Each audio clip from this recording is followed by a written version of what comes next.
Hello, fellow book readers. My name is John, and today we are going to go over our Book 2 tier list. So I am going to tier rank every Book 2 in a series that I have read. Not the best middle book in a series, but specifically just Book 2. But before we get started, let's talk about our tiers really fast. At the top right here, we have Perfect, and that is the tier where the 5-star perfect books are going to go. And below that is Near Perfect, and in this tier, these books are very, very, very close to being perfect. There might be one minor flaw there that I find, but yeah, these are the books that I rate 4.5 stars usually. And then below that is Great, and these are books that I think are great, that I had a really fun time reading, that I would reread any day of the week. And below that is Good, and these are the books that I really enjoyed. There may be some flaws, perhaps even a lot of flaws with those books, but I still find them to be quite enjoyable. Below that is Did Not Enjoy. These are books that I don't think are necessarily bad, but I did not enjoy reading. I didn't really have fun reading. And then below that is Hated It. These are books that I absolutely hated and I gave 1 star to. So let's get started. As always, there will be slight spoilers for some of these books. The first book on here, and I think it's apt that we go over this book first, is The Two Towers, the second book in the Lord of the Rings trilogy. This is actually going to go all the way in the perfect tier. So Two Towers is my favorite Lord of the Rings book. It's the only book that I even give above 3.5 stars to. I really enjoy The Two Towers. I think it's a perfect book. I think it's the most balanced book in the series. I think both the Aragorn, Legolas, Gimli, Gandalf plot, the Sam and Merry plot, and then the part 2, which is the Frodo and the Sam plot, work front to back. Like, I enjoyed both of those parts pretty much equally, and I think they both are great. I don't think that's the case for the rest of the Lord of the Rings books, but for this particular book, I do think it's the case. I particularly love Aragorn, Gimli, and Legolas hunting for Merry and Pippin. I think those scenes are really awesome. But I also really enjoy Frodo and Sam meeting up with Faramir. And then you get the fight with Shelob in this book. It's not in Return of the King like the movie. It's in this book. It's in The Two Towers in the book. So yeah, front to back, I think Two Towers is a perfect book. And then that's going to get us right into Chamber of Secrets, which I am going to put in the great tier. So the Chamber of Secrets is basically the Sorcerer's Stone, but it's just a little bit darker, I would say. It's like the Sorcerer's Stone on steroids, but where this book doesn't connect as well as the Sorcerer's Stone is the beginning. There's just not much there in the beginning. The beginning's still fun. It still has the flying car scene is great. But the Dursley stuff in Sorcerer's Stone can't be topped in this book. So that is one slight difference, I would say. And when comparing them, the reason I would put Sorcerer's Stone ahead of Chamber of Secrets, even though they're like very similar books, and the Chamber of Secrets isn't really trying to do anything different, just be the Sorcerer's Stone on steroids, I would say. But it's still a great book. Really enjoyed it.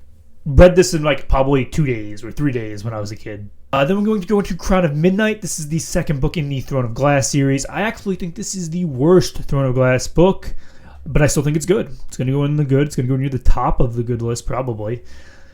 I had a really fun time with this book. I think the 2 revelations at the end of the book are both done really, really well. I enjoyed some of the mysteries that went on in this book, and I really grew to like that the beginning of this book, really the first 50% of this book, isn't much of a plot progression book as it is a character study. So you get a lot of good character moments with Celaena and Chal and Dorian and Nehemia and some of the other minor side characters. And yeah, I really like that, and the world building in this book is really top notch. I just really love being in the Throne of Glass world, so even though this is my least favorite of the Throne of Glass books, I still think it's good. Again, Throne of Glass is my 3rd favorite series of all time, though. And then we got Well of Ascension, which is the second Mistborn book. This is my favorite Mistborn book, and I'm going to actually put it ahead of The Two Towers. The Well of Ascension has my favorite siege in fantasy history, at least that I've read. I really love the siege in this book. The tension and the fear is like dialed up to 11. I think the strategy behind both the camp outside the town and the camp inside the town works really well, and they play off each other really well. And I just think it has some really like great moments. I also think Ellen's father is just like a very good antagonist. He's the best antagonist in the Mistborn series. So yeah, I really, really, really enjoyed this book. Easy 5 stars from me. Okay, then we're going to go into The Sea of Monsters, which is the second book in the original Percy Jackson series. I did not enjoy this book. This is the worst Percy Jackson book. Just nothing really happens in this book. I didn't hate my time here. As a matter of fact, it had some charming character moments. But there really isn't much of a plot here that affects the overarching story. It's the shortest book, but it's also feels longer than it is. And I just didn't enjoy the side characters as much. And I just wish there was a little... And I think the Greek mythology in this book is the weakest of the Greek mythology in the original 5 books. So, yeah. It's going into did not enjoy for me. I just gave this one 2.5 stars, I believe. Or maybe even 2 stars. And that brings us to Siege and Storm. This is the second book in the Shadow and Bone series. And I'm going to put it in the good tier. This one's borderline good, did not enjoy. It's my least favorite book in the Grishaverse. I just did not really love the fact that Leigh Bardugo ran back the Alina, Darkling, Mal love triangle again like she did in the first book. I thought it really worked in the first book because we didn't know much about the Darkling and if he was bad or not. Like, you can kind of tell he was bad, and I definitely sniffed that out, but it wasn't like set in stone concrete. In this book it is, so the fact that that love triangle exists in this book after it wrapped up in the first book is really strange to me, and I did not like that at all. But other than that, I think this book has some excellent world building, a really great, like, tense climax with some awesome action, and it introduces side characters that aren't in the first book that are just some of my favorite characters in the series. So there's a lot of positives to this book. Just one thing weighs it heavily down into the good tier. And then we go to the Crooked Kingdom, which is the second and last book in the Six of Crows duology. This is a near perfect book for me. I love this book. It has a great heist. I think the heist in this book is even better than the heist in Six of Crows, even though it's sort of a failed heist in a way. I really love the characters in Six of Crows, and they're already established in this book, so you already know them, and I just think already knowing them makes it paced a lot better. And then you also have the setting. I think the setting in this book is top notch. I love, love, love the setting in this book, and I just think it ends in like a really great way, because it has both dark and light moments. The light moments definitely outweigh the dark moments, but there are moments in here that are tragic and sacrificial, and it's not just all like a happy ending, but it is a happy ending at the same time. I think it's a near perfect book. If anything's wrong with it, it's just maybe a little bit too long. And then we got Rule of Wolves. I think this one is also a near perfect book, but it's going to go behind Crooked Kingdom. I really love Rule of Wolves. I think it ended the Grishaverse series in a really fantastic way. And I actually hope there's no more Grishaverse books just because I love what Rule of Wolves did with the ending. And I think all 3 main characters get their moment in this book. Zoya, Nikolai, and Nina, I think all have like fantastic moments in this book, and it really just makes for a fantastic ending when they all come together. I also just really, really enjoyed the setting again. I think the setting in this book is top notch, and some of the world building and magic stuff. The one thing that keeps it a little bit lower than Crooked Kingdom and some of the books in the perfect tier is I do think the involvement of the Darkling was not needed in this series, and his involvement in, like, his scenes in this book were good, but I didn't love that he was brought back. And then we get Dune Messiah, the second book in the Dune series. And I understand what this book was trying to do. It was trying to subvert the expectations of the first Dune book.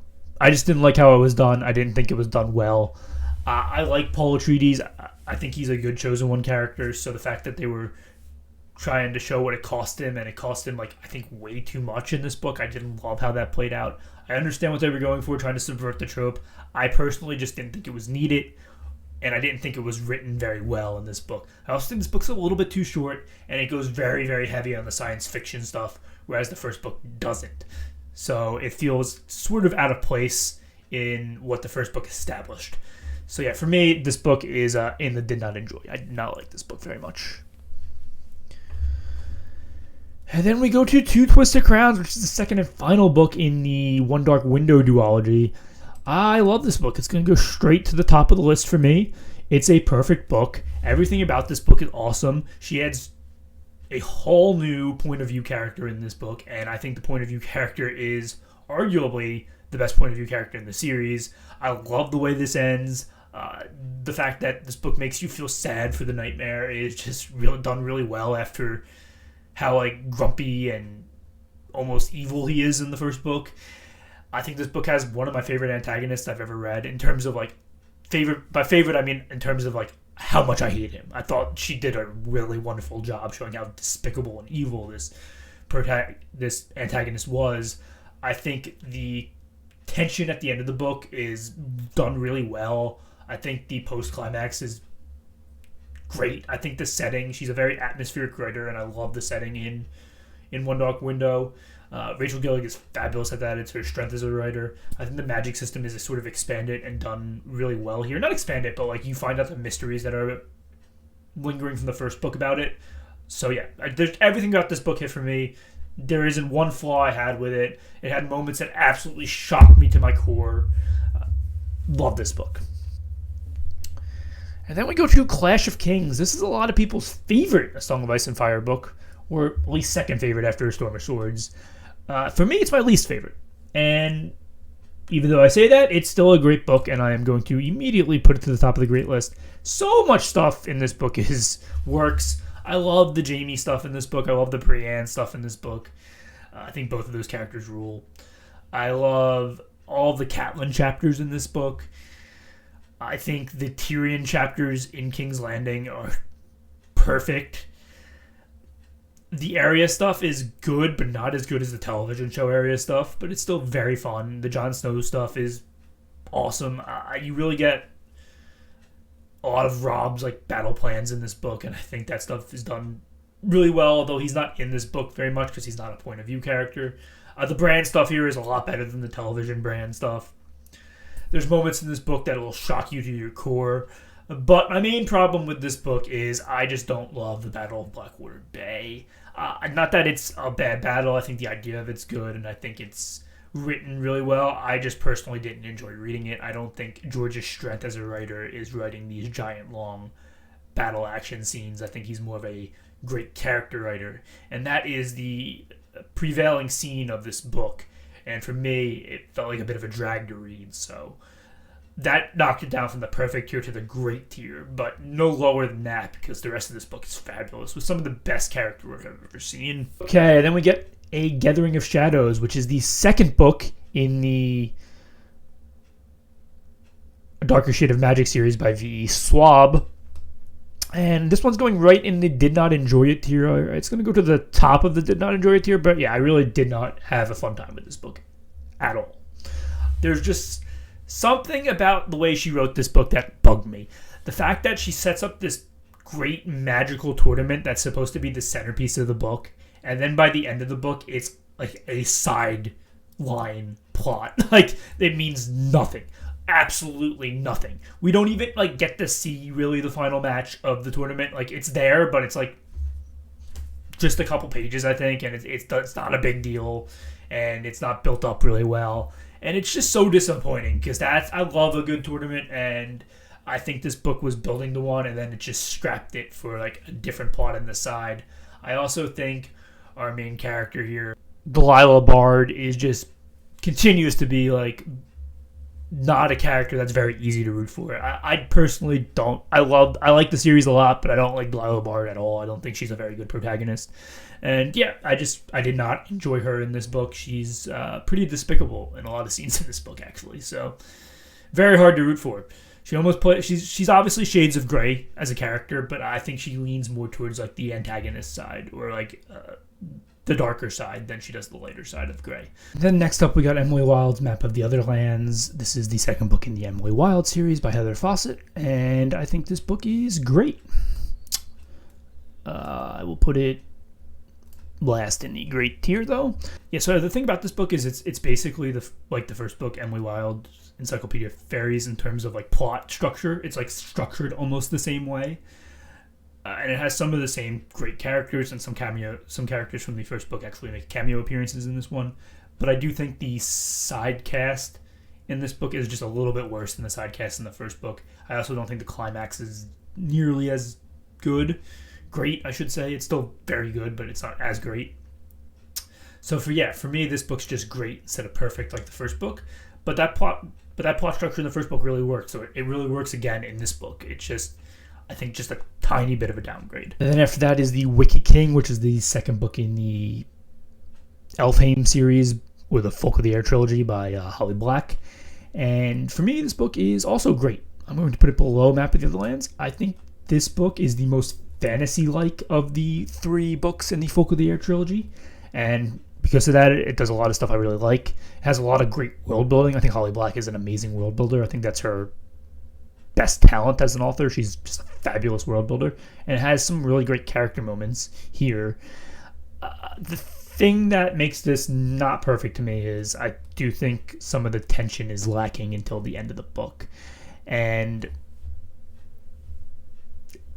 it's just a small problem because there is definitely tension there. It just isn't as high as it is in some of the other books in the series.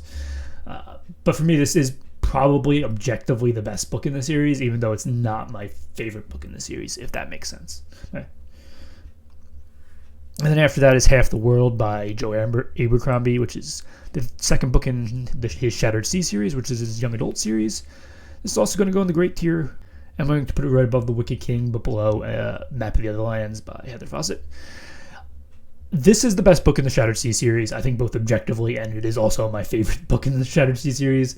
I just think the action in this book is top-notch. I think Thorn is the best character in the series, and she's a point-of-view character in this book, like a major point-of-view character in this book.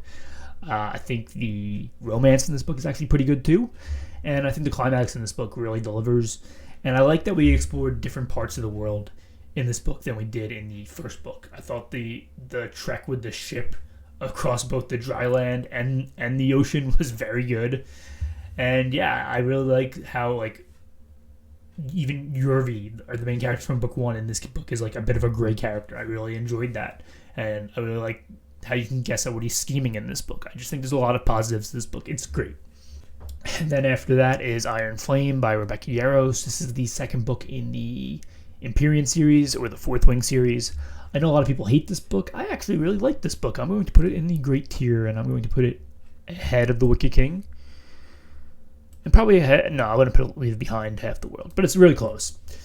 And what I like about this book is the dragons. Again, the dragons in this series are just very, very, very fun, and I think in this book, the dragons are even more fun than they were in the first book.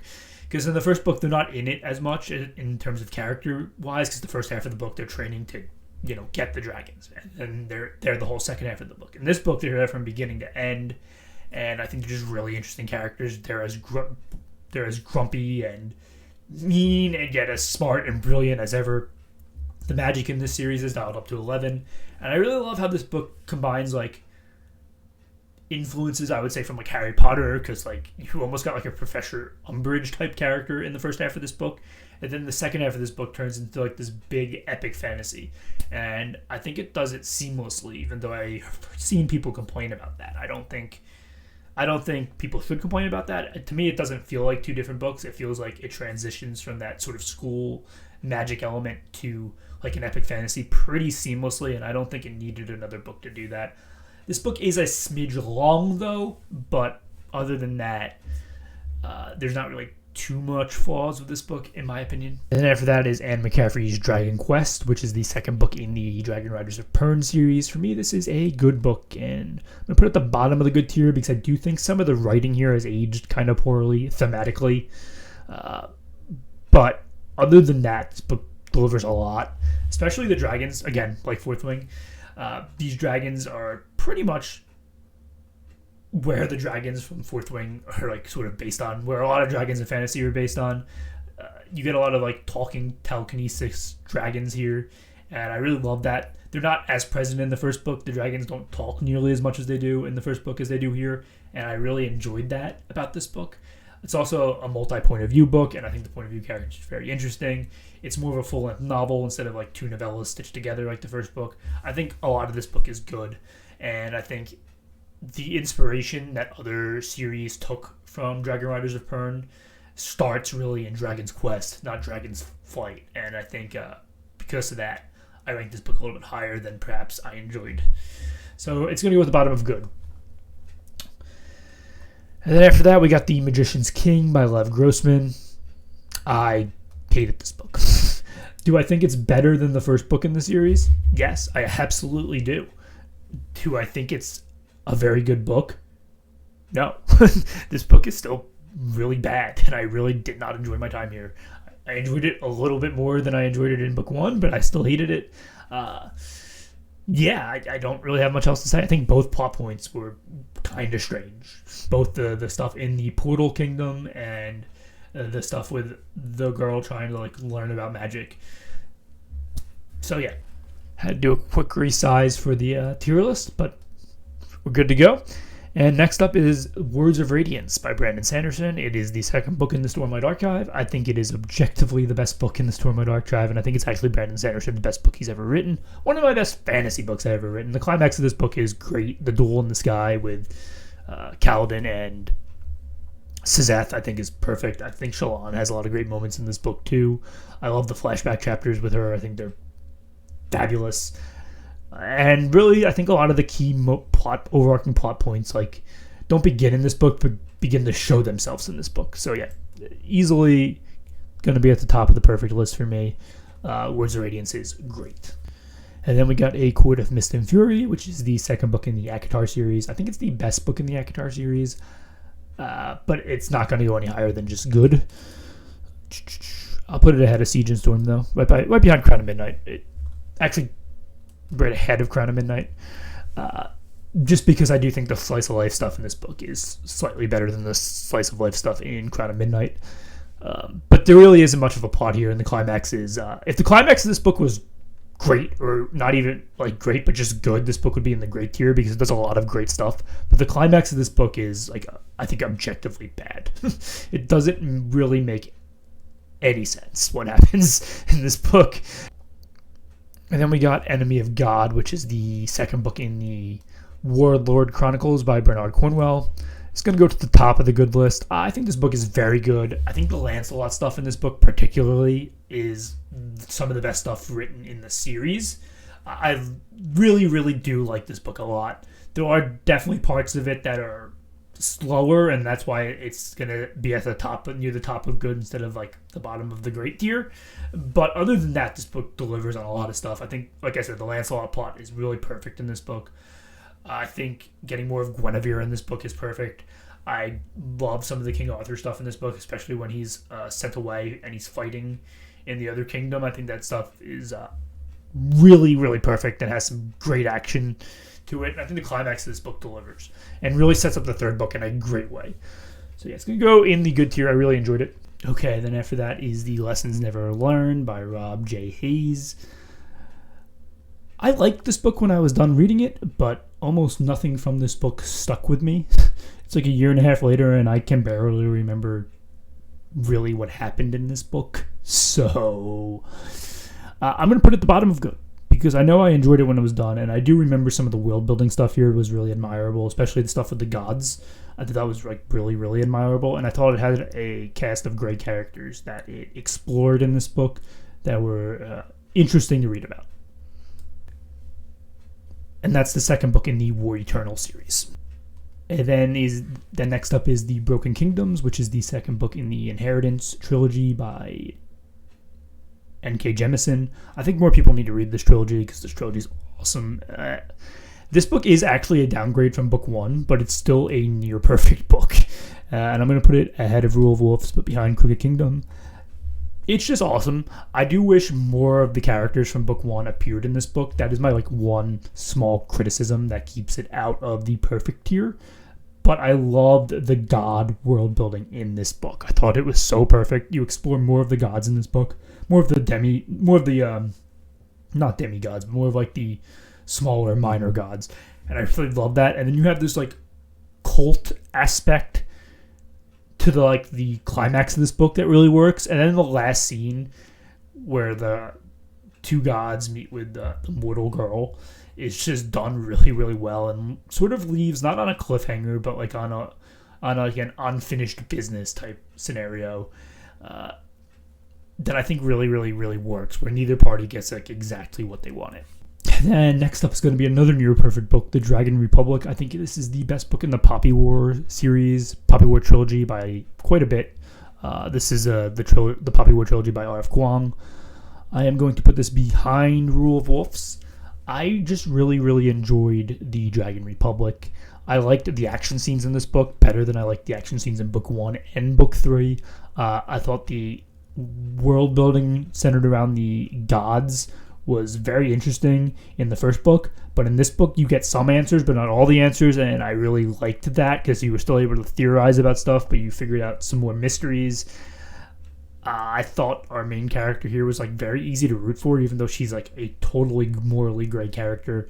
So I thought R.F. Kuang did like a really good job writing that, because I think that's like very hard to write, but it worked in this book.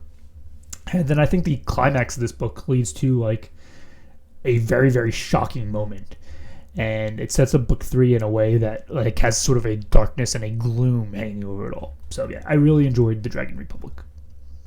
Okay, next up is The Traitor Queen, which is the second book in the Bridge Kingdom series. I do think this book is worse than Book 1, but I still think it's a 3.5-star good book. So it's actually going to go right behind Enemy of God, but ahead of A Court of Mist and Fury. I think this book rules in a lot of different ways. I really admire the world building in this series, and I liked that the world building was expanded in this book even more than it was in Book 1, because you get to explore 2 different kingdoms instead of just one. And I really liked the antagonist in this book. I thought he was very easy to root against. And what I thought this book did really well was dealing with the end of Book 1. So Book 1 ends on this sort of cliffhanger, and in a way where our main character is really in a bad place. And Book 2 doesn't just immediately solve that and everything's all right between the two characters that we're rooting for. No, they have to figure out a way to resolve that, and it's not just I'm sorry and it's forgiven. By the end, it feels really earned, and I really enjoyed the romance in this book. So yeah, there's not a lot here that I hate it. It doesn't peak as high as a great book. It's the only reason it's going to be in the good tier, but I think there's a lot about this book that works really well. And then we got The Prisoner's Throne by Holly Black, and this is the second book in the Stolen Air duology, which is a follow-up duology to the Folk of the Air trilogy by Holly Black. And this book is going to go ahead of Crown of Midnight, but behind A Court of Mist and Fury. I really enjoyed the world building in this book. Again, it's what Holly Black is great at. So while I struggled to like the characters in this book as much as I like the characters in The Wicked King, which is from the first trilogy, I do think the world building here is every bit as good, if not better. And because of that, I very much enjoyed my time in this book. Okay, then we got A Place for Peace, which is the second book in the Pillars of Peace trilogy by Tom Dumbrell. This is going to go right to the bottom of did not enjoy. Actually, it's going to go ahead of Dune Messiah, but like barely. This book had a lot of good ideas, but just like Book 1 in the series, I think this book struggles to execute them in ways that make for an enjoyable read. Now, I think part of that is just this author was learning how to write novels. I think this is like his second novel that he ever published, and I just think it hasn't quite been refined yet. This book is an improvement on Book 1, but I still didn't really enjoy my time here. And then we got Prince Caspian, which is the second book in the Chronicles of Narnia series. This book is like The Lion, the Witch, and the Wardrobe, just worse in every conceivable way, but The Lion, the Witch, and the Wardrobe is a great book. So this is still a good book. It's going to go right ahead of Prisoner's Throne. I enjoy a lot about this book. I enjoy that we got to see Narnia again. I enjoy the new character of Prince Caspian. I enjoyed seeing the old characters from Book 1 again, all 4 of them. But yeah, I thought all four of them really worked, especially with Lucy and Susan, who I think are just fantastic characters. And then you get more Aslan in this book, and Aslan's awesome, and the climax of this book is even more tense than the climax of book one. So yeah, there's a lot here to really like, but almost all of it is like a muted version of book one, and it's done with more pages, which makes it seem even which makes it even worse because I think it's just paced worse. And then that brings us into The Hunger of the Gods, and this is the second book in the Bloodsworn trilogy.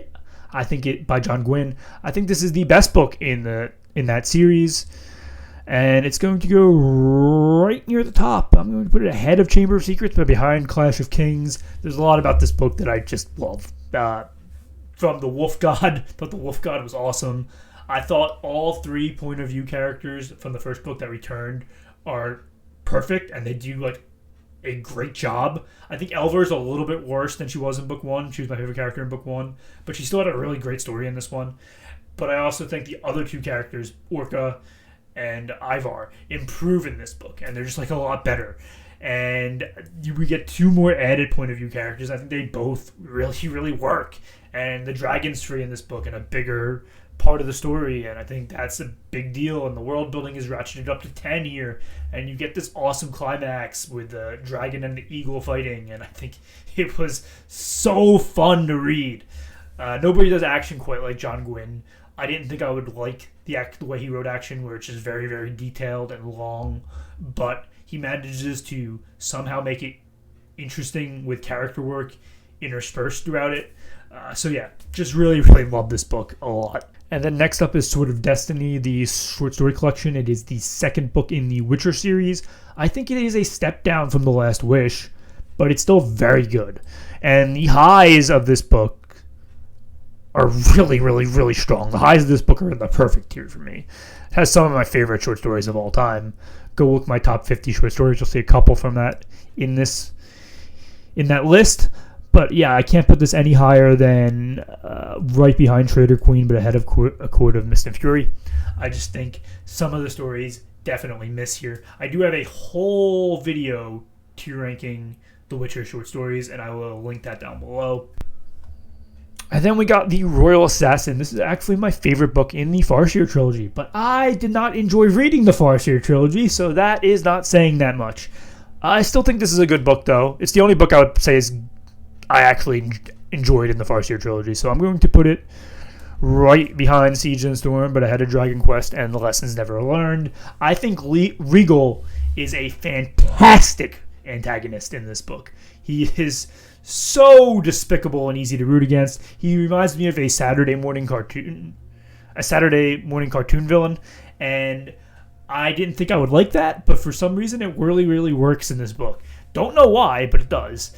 And I also think some of the other characters like Verity and Patience and the Queen in Waiting all really shine in this book in different ways. And then you got the king and his death, and I thought that whole scene played out really well. And in the end, you get a little bit more explanation on the magic that for some reason we didn't get in book one, even though we should have got in book one because there's a whole training montage. But you get it here, and I think it really works. So yeah, there's a lot about this book I like, but again, the pacing is just horrendously bad, and not for me at all, so I can't put it any higher than like the bottom of good. He Who Drowned the World by Shelley Parker Chan. This is the second book in the Radiant Emperor duology, and for me, I did not enjoy this book, so it's going to go at the bottom of did not enjoy. Yeah, I just didn't like this book at all. I don't know what else to say. I just didn't, and the farther I get away from it, the less I enjoyed it. I think it had a really great climax, but other than that, there wasn't much here. I think it's paced very poorly. This book introduces a new point of view character that's not in the first book that I think is just a real drag to read. And like I said, the climax is good, but getting to the climax felt like a chore. And when something feels like a chore while you're reading it, I think that's generally a very negative thing. I know, that's shocking, right? But that's what I think of this book. And then we got Tombs of Atuin by Ursula K. Le Guin. This is the second book in the Earth Sea Cycle series. And I think this is a near perfect book, and right away this is going to go right below Crooked Kingdom. I love this book. I think I like this book more than most people like this book. When Ursula K. Le Guin is writing about the sexes and feminism and sexism, I think that's when she is at her best, when she's writing on those really powerful themes instead of just writing like fantasy and epic adventure. This book has that too, but it combines it with some just really, really powerful theming. And I think Ursula K. Le Guin just hit the nail on the head here. It has some of my favorite moments in the series. It has my favorite character work in the series. And I think the setting here is very different, but it creates an atmosphere that really stands out. So, like the desert area. So yeah, I just really, really enjoyed this book a lot. It's near perfect for me. Speaking of great books, though, we're going right into Empire of the Damned. This book is great. I'm going to put it at the top of my great list, actually. This is the second book in the Empire of the Vampire series by Jay Kristoff. The climax and cliffhanger of this book are just so freaking perfect. Like, it's top-notch level perfect. It's one of my favorite cliffhangers I've ever read. I was shocked when I read it, even though the narrator keeps telling you it's going to happen over and over again, but you don't believe the narrator because he's very unreliable. And when it does happen, it's still shocking. This moment has grimdark level like action and violence, but hopeful light protagonists that you would find in any other quest epic fantasy. It has nods to the horror genre with its vampires, but it has great epic fantasy world building with heroes and villains alike, and just these kingdoms and this world that feels very much alive, and a cast of characters that are very, very easy to root for, even though the odds are stacked against them. And you can say that about all three books in the series, but the middle book, I think, really steps up the tension from the first book. So yeah, I think it is an improvement on the first book in almost every single way. And then we got Ashes in the Star-Cursed King, which is the second book in the Crowns of Nyaxia series, another vampire fantasy. But more of a romantasy than just a pure fantasy. I like this book a lot. I think it's very good, and it's going to go right behind The Witcher, but ahead of A Court of Mist and Fury. I like this book a lot. Like, I think this book did everything well. I thought it wrapped up its story in a great way, because it's part of a duology, like a series of duologies, but this is the second book in this duology, and I think from beginning to end, it really stepped things up. If the first book was at like a level 6 in terms of stakes, this book was at like a level 10 in terms of stakes. Like, the stakes were as high as they could possibly go in this book, and it had some great action to go along with its romance, which I think really worked, and some really fascinating world building was discovered at the end of the novel, and I just thought it really worked. I enjoyed it a lot. So yeah, it's going to go in very good, because I do think there are a few scenes that feel just like a little bit out of place, so I can't quite call it a great book for me, but because it definitely has flaws to it, but I did enjoy my time in here a lot. Okay, sorry, I had to readjust the size of the tier list again so everything's visible, but we're good now. And then next up, we got House of Sky and Breath, which is the second book in the Crescent City series by Sarah J. Maas. I do think this is the worst book in the Crescent City series, but I still think it's very good, and I'm going to put it right behind Traitor Queen. No, I'm going to put it right behind Mist and Fury. I think that's a really good spot for it. I think this book does a lot of world building that's like really, really fantastic, and I think the world building is the best part of this book by quite a bit. And if I was just judging the world building, this would be in the near perfect tier. But I'm judging the entire book as a whole, and I do think this book is quite a bit longer than it needed to be. So for that, it's going to go down into the good tier instead of the great or near perfect tier. But there's still a lot here to really like. I thought the Cormac storyline was great. I thought the climax, while not as good as book 1, was still pretty darn great. I think Bryce and Hunt and some of the other cast characters have really great moments, but this book does add a couple point of view characters that I don't think are necessarily my favorite. So there's that as well. But yeah, there's still a lot here to like, and I'm really happy I read it, because I do find the series as a whole to be great. I guess I put He Who Drowned the World here twice by mistake, so we're just going to ignore that one for now. And we're going to go on to Starsight by Brandon Sanderson. This is the second book in his Skyward series, which is his young adult science fiction series. I actually just read this book last week. I loved it. It's very good. I don't think it's great. I think the first book, I think it's a step down from the first book. I think the first book is a perfect 5-star read. I think this book's only like a 3.5-star read, which is still very good in my rating system. So for me, I'm going to put it right ahead of A Court of Mist and Fury. I think there's a lot about this book that I really liked. I loved the world building here. I thought the climax was, again, really, really strong. I think our main character, Spencer, grows in this book, and I think she evolves as a character in ways that are needed for the end of the series. And I think some of the characters we get introduced to are very interesting. My main problems with this book is what it doesn't do, and that is bring back a lot of the characters from the original Skyward book. They're sort of just shoved to the sideline here. We don't see a whole lot of them, the original Skyward crew, because Spencer goes off into space and into a different place, and she has a new crew that she's with in this place. And I think that new crew is still very good, but they're not the old crew. And you do get teases of the old crew through Jorgen's chapters, but he has only like 3 or 4 chapters in the whole book. So you don't get too much of them at all, and I just wanted more of them. And for me, it was a bit of a bummer that they were not there. But other than that, I think this book is amazing. So it's gonna go in the good tier. And then we're going to go to The Scrivener's Bones, which is the second book in the Alcatraz vs. the Evil Librarian series by Brandon Sanderson. I talked about this in my middle grade book tier list, which I'll link down below. So I'm just going to go quickly through this right now. But this is my favorite book in the series. I really love the Library of Alexandria setting. I thought that really, really worked. Yeah, I love this book. And it's going to go right behind Iron Flame in the great tier. I think it's a great book. Easy 4-star read for me. And then we're going to go to Full Moon, which is the second book in the Dresden Files series by Jim Butcher. This is a lot of people's least favorite Dresden Files book. If you watched my Dresden Files tier list, which I'll also link down below, you'll know it's not my least favorite. I actually really like this book. I love the werewolf world building that went on in this book. I thought it was very creative while giving nods to old school horror movies and novels. And I also really, really, really, really liked the mob story that was sort of going on in here. This is the book that felt most like a mob movie almost. So yeah, I thought that really, really worked. So for me, this book is going to go in the very good tier, and I'm going to put it ahead of Prince Caspian. But speaking of great books, we get Before They Are Hanged by Joe Abercrombie, the second book in the First Law series. I think this book is great. It's a big step up from book 1. I am going to put it right behind Chamber of Secrets.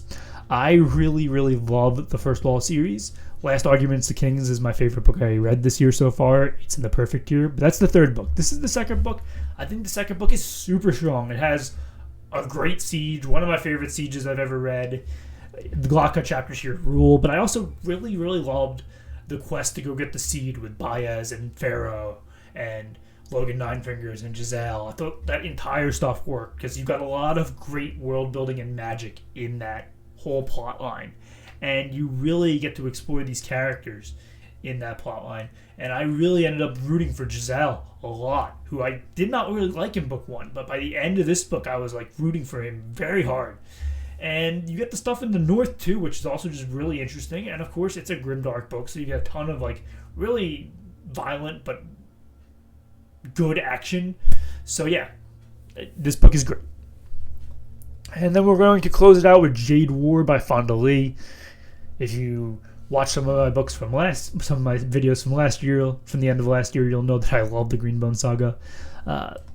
This is a great book. It's an easy 4-star book for me. And I am going to put it right behind Empire of the Damned. I love this book. I love that Fonda Lee was able to take a 5-year period and make it like one concise book without it feeling like you missed anything at all. I loved all the characters in this book. Every single character had a great arc in this book. Shay is my favorite character in the book and probably my favorite character in the series. And I think she is a star of this book, but some of the problems I had with book 1, which I still really, really liked a lot, were fixed in this book. So there's almost nothing for me to complain about other than maybe it didn't peak as high as some of the other books that I read in this list. But other than that, this book is great. Okay, I actually forgot one, and it's an important one, so I couldn't skip it. I had to come back here and re-record to make sure I got it, and that is The Great Hunt by Robert Jordan. It's the second book in the Wheel of Time series, and it's going to go all the way at the bottom of the near perfect list. This book is great. I think this is really when the Wheel of Time starts being great. I think Eye of the World is a bit of a chore to read. I will link my Wheel of Time book tier list down below because I go into more detail about all the books there, but The Great Hunt is near perfect. And that is 42 different book 2s ranked. In this video, I just want to show how some book 2s improve on book 1 and how some don't improve on book 1, and show sort of the contrast between book 2s and book 1. In the future, I may do a best middle book in the series tier list where it's not necessarily all book 2s, but it might be some book 2s, some book 3s, some book 4s, just the best middle book. That wasn't the case here. I did do a book 1 tier list last summer that I plan on adding onto more this summer with a bunch of different series that I've read since then. I'll link that down below. I also did a last book in the series tier list late last summer that I'll also link down below. I also plan on adding onto that. But as always, let me know your favorite book 2, your least favorite book 2, what you agree with, what you disagree with. And as always, thanks for watching.